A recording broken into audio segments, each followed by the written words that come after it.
When was the last time you held up a friend and asked yourself, does this person spark joy? A couple months ago, Marie Kondo was all the hype on Netflix. Actually, I think her series came out on the 1st of January.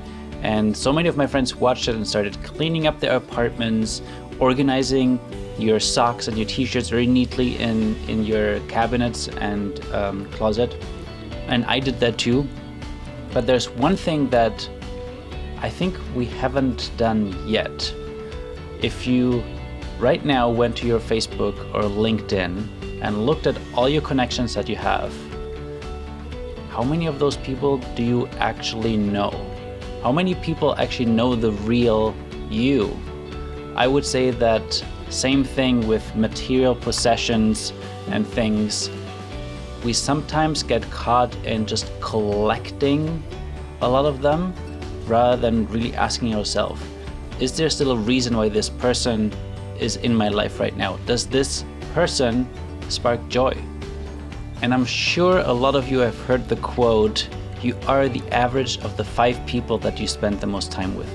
And I believe it's so true. The people that you surround yourself with will influence the person that you will become.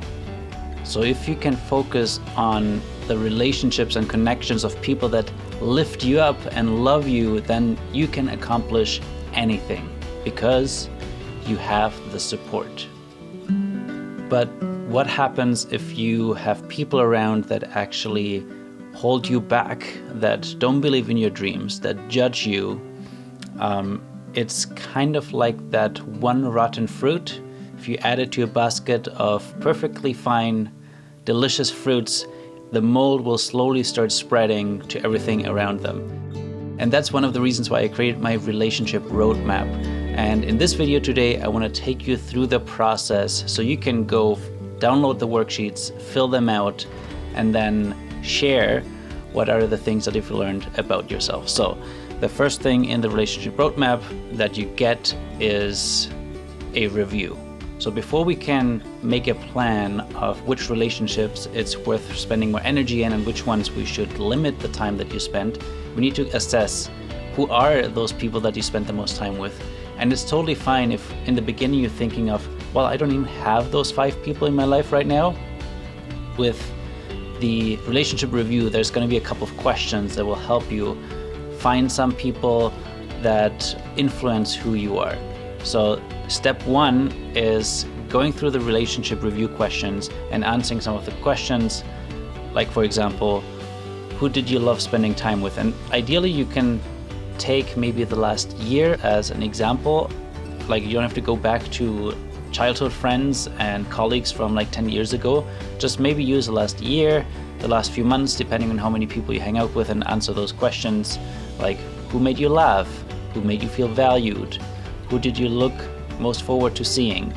And just go through the list. In the beginning, they're a lot easier because we're focusing on the people that are contributing a lot to your life. And then near the end, it gets a little bit more challenging because we'll be asking questions like, who lied to you? Who did you mistrust intuitively? Who made you feel guilty? Who made you feel used or manipulated? So those people are also really good to start writing down because they are the ones who are draining your energy, the ones that you should probably limit spending time with. So after you've gone through step 1, which is answering all the questions, you will come up with a list of people. And it's totally fine if it's the same person that you wrote under several of those answers. And what you will do is you will then put them in 4, I just needed to count, 4 different categories. And here's the different categories. So there's the love category, which is people that you love and people that love you. There's the lift category, which is people that lift you up. There's the limit category, people that drain your energy. And the let go category, people that hold you back. And the idea is you want to put people in one of those 4 categories.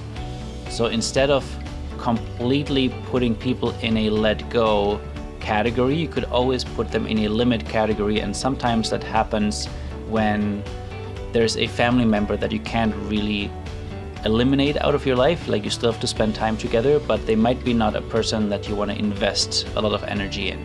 And then on the other hand, there might be some people that you've only gotten to know recently that are still maybe just an acquaintance, but you see a lot of potential in them being a closer friend. So if you put them in the lift category, that's really the category, the love and lift category is really the one that you want to focus on, because what you focus on expands. And I believe that if you focus only on the people that are draining your energy, that you don't want to have around, that's kind of the energy that you start taking on. Again, the same thing about you're the average of the 5 people. I would say that the things that you think about the most, that's the type of energy that you'll attract. So if you want to focus on the people that lift you up, that love you, that make your life exciting, then those are the relationships that will start growing. Another way to see it is what you water grows. So if you look at a garden and there's some weeds that you don't want growing, you just stop watering them, and instead you focus all your attention on those beautiful tomato plants where you can have a delicious harvest and make a nice pasta sauce or pizza, whatever you prefer. And then step number 3 is creating the roadmap. So looking at maybe 3 to 5 people that are in your love or lift category that you want to focus more attention on. What are some of the things that you can do to deepen that relationship?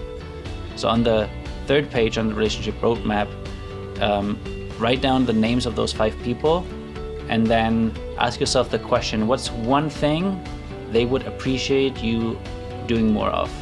Like, one person might enjoy hanging out more in person, going for breakfast dates. One person might enjoy going to watch a movie together. Think about one specific thing that you can do for each one of those people.